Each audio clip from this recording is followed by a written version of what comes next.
we know something is up because we know for a fact that they all campaigned on releasing these Epstein documents.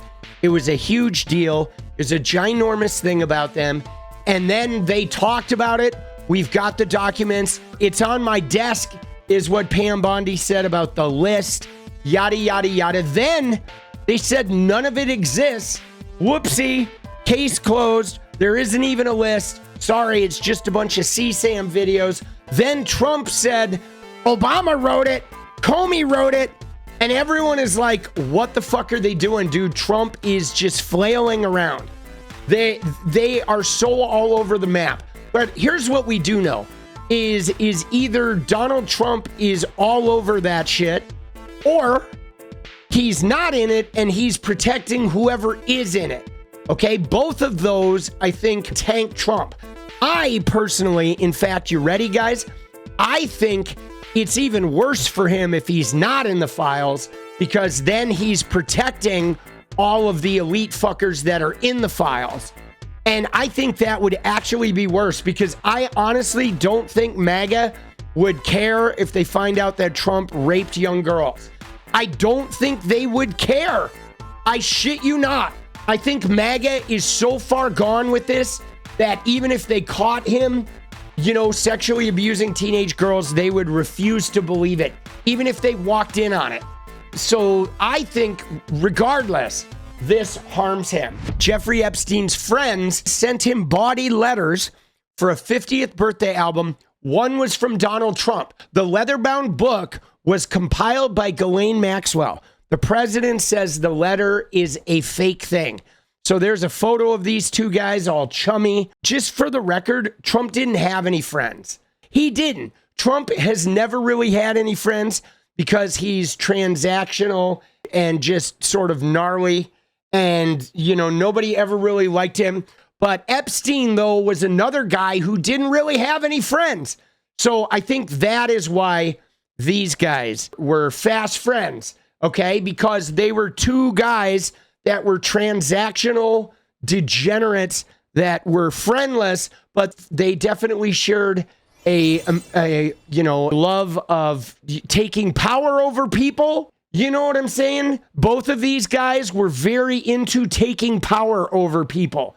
It was Jeffrey Epstein's 50th birthday, and Ghislaine Maxwell was preparing a special gift to mark the occasion. She turned to Epstein's family and friends.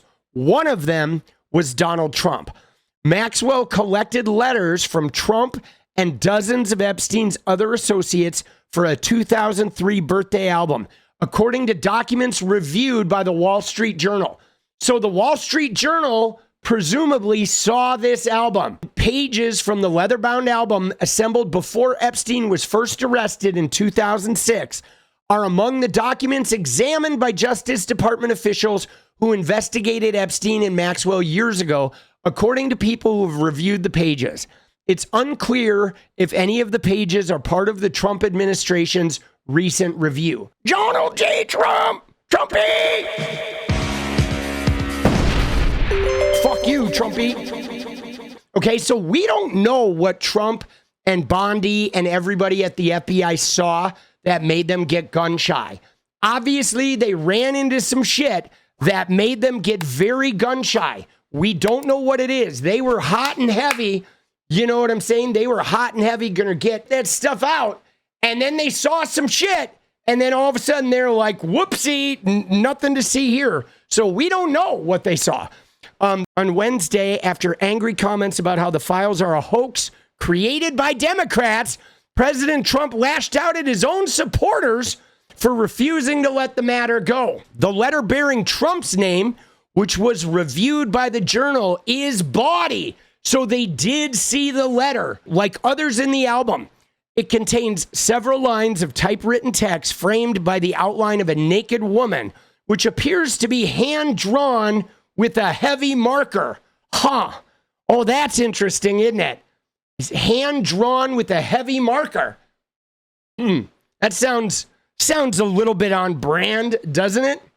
A pair of small arcs denote the woman's breasts, and the future president's signature is a squiggly Donald below her waist, mimicking her pubic hair.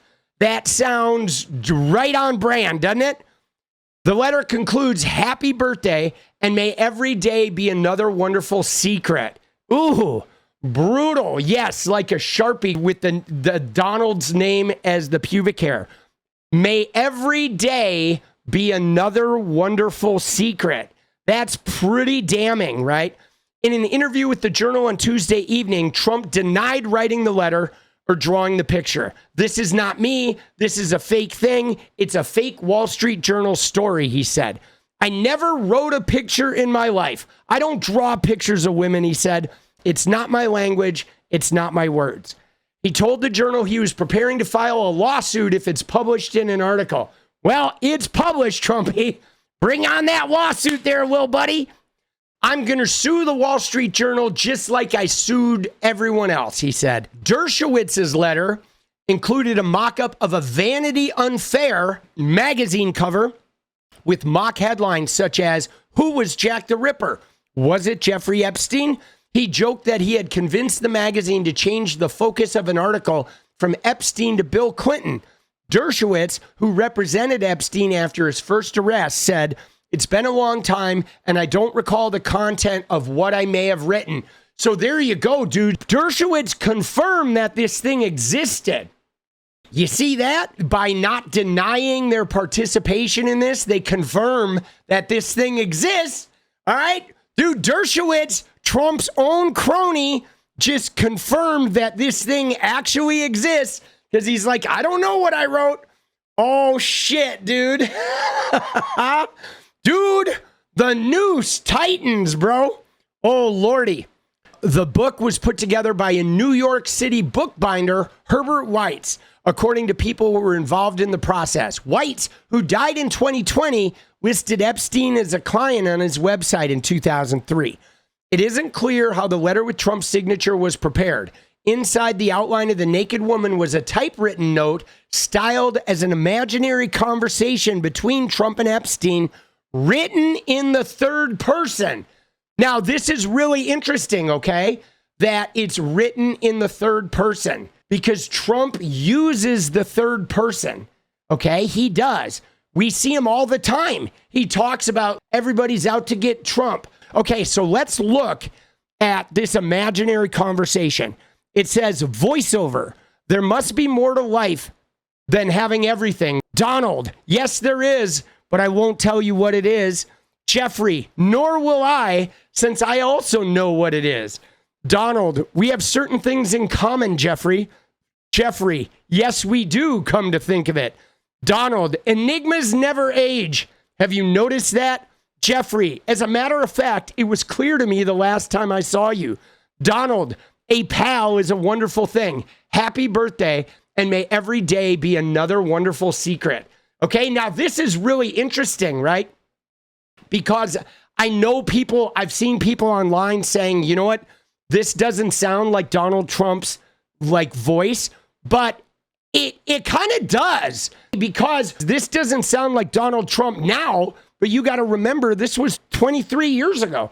And it sounds like he was writing it in sort of hoity-toity kind of language, right? But it feels like it's a conversation if they were talking all high society, which both of these guys ran in circles that were high society, but they were outcasts. And so this feels like really, I don't know, it feels very authentic. Yeah, these letters, they do sound weird, but Epstein was a weird guy. So this is Trump's first freak out. He says the Wall Street Journal and Rupert Murdoch personally were warned directly by President Donald J. Trump that the supposed letter they printed by President Trump to Epstein was a fake. And if they print it, they will be sued. Mr. Murdoch stated that he would take care of it, but obviously did not have the power to do so. Okay, so Trump is saying he tried to squash this. He's admitting that he tried to squash this. The editor of the Wall Street Journal, Emma Tucker, was told directly by Caroline Levitt and by President Trump that the letter was a fake, but Emma Tucker didn't want to hear that. Instead, they were going with a false, malicious, and defamatory story anyway. President Trump will be suing the Wall Street Journal, News Corp, and Mr. Murdoch shortly. The press has to learn to be truthful and not rely on sources that probably don't even exist. But they saw the paper, man. You know what I mean? President Trump has already beaten George Stephanopoulos, ABC, 60 Minutes, CBS, and others, and looks forward to suing and holding accountable the once great Wall Street Journal. By the way, Trump did not beat ABC or CBS. They never even went into discovery. They just settled for money. They basically paid Trump off and some money for his library to make that shit go away because they didn't want to do discovery either. Okay? But like, he didn't win lawsuits. He didn't beat anyone. They just gave in because they knew it would be more trouble than it's worth to drag on. And one of them was CBS. They were just trying to get that merger going. It has truly turned out to be a disgusting and filthy rag, the Wall Street Journal. And writing defamatory lies like this shows their desperation to remain relevant. Dude, that's what he always says, right? Oh, yeah, you're not relevant. You're no longer relevant. Who are you for? CNN, no longer relevant. That's his little dig, dude, that like, oh, yeah, just because they don't sit there and create fake crises all day long, Trump is a smarmy piece of shit. If there were any truth at all on the Epstein hoax, as it pertains to President Trump, this information would have been revealed by Comey, Brennan, Crooked Hillary, and other radical left lunatics years ago. It certainly would not have sat in a file waiting for Trump to have won 3 elections. Fuck you, Trump. You only won 2, you fucking dink. This is yet another example of fake news. He's got to throw a lie in there about the election. So here's the thing, guys. The point really for me is that Donald Trump exclusively made this a part of his ethos. Okay, this Epstein list and him implying that it's all just Democrats and it had nothing to do with him and it's all the Clintons and it's all whatever. He implied all that shit. And then he said, yeah, we're going to release this because it's all these other people. And now that he's got the power to release it, now he's changing his tune. And that's suspect. Like, why were you calling for its release the whole time everybody else was in office? But now you're like not going to release it. Earlier this week, after the Journal sought comment from the president about the letter, Trump told reporters at the White House that he believes some Epstein files were made up by former presidents Barack Obama and Joe Biden and former FBI Director James Comey. And that's what it's going to come down to, is the same thing it always comes down to with Trump, where anything that implicates him or somebody he knows is made up. Right? The issue took on new life in June when Elon Musk, amid a public feud with Trump, alleged that the FBI was withholding documents from the Epstein case because Trump was in the files. Time to drop the really big bomb. Real Donald Trump is in the Epstein files. That is the real reason they have not been made public. Have a nice day, DJT. Mark this post for the future. The truth will come out. Okay? Now, this is bold. And Elon went back and later deleted this, but I think we all know this was true. One of the things that you may have noticed is Trump's response to this has always been weird. You know what I'm saying? It's always like non-denial denials, and his denials are always like some crazy attacks on the people's credibility, or shouts of hoax and fake news. That shit was not a hoax, man. At a cabinet meeting on July 8th, Trump criticized a reporter for asking about Epstein. Are people still talking about this guy? This creep, Trump said. That is unbelievable. Do you want to waste the time? That same day, Musk wrote on X, how can people be expected to have faith in Trump if he won't release the Epstein files? So there it is. That is the bombshell. So first off, he was like, stop talking about Epstein. Then he said it's all a hoax. It's fake. It's made up by Comey and Hillary Clinton and Joe Biden and Barack Obama and this, that, and the other, right? I mean, he has been like, Trump has been all over the map since this happened. However, today, after he found out about this, he threatened to sue. But then Trump did come out and say, you know what? We're going to release the grand jury documents. Okay, now, before we get into this, we should note that the grand jury documents are not the end-all, be-all here. Okay, so here's what Donald Trump said. He said, based on the ridiculous amount of publicity given to Jeffrey Epstein, I have asked Attorney General Pam Bondi to produce any and all pertinent grand jury testimony subject to court approval. This scam perpetuated by the Democrats should end right now. But what Christine Pelosi says here is absolutely true. The quote grand jury testimony post is a ruse. Oral testimony and documents are two different things, and the convicted felon knows that. Don't fall for the pertinent testimony technicality. Insist on the truth. Okay? Because at the end of the day, the grand jury testimony is just people who came in and gave statements about Epstein and Ghislaine Maxwell because they were charging her. So the grand jury testimony people weren't in there talking about the guys who committed these crimes. They were talking about having seen her procure young girls for Epstein or having been picked up by Ghislaine to work for Epstein. So this testimony is going to have nothing. None of the documents are going to be there. It is merely like them hearing oral evidence. Okay. And Trump knows this, which is why he's giving it up. But everybody's like trying to make this seem like this is a big deal. That's a token move for him to be like, well, okay, I'm going to be transparent here. I'm going to release some shit.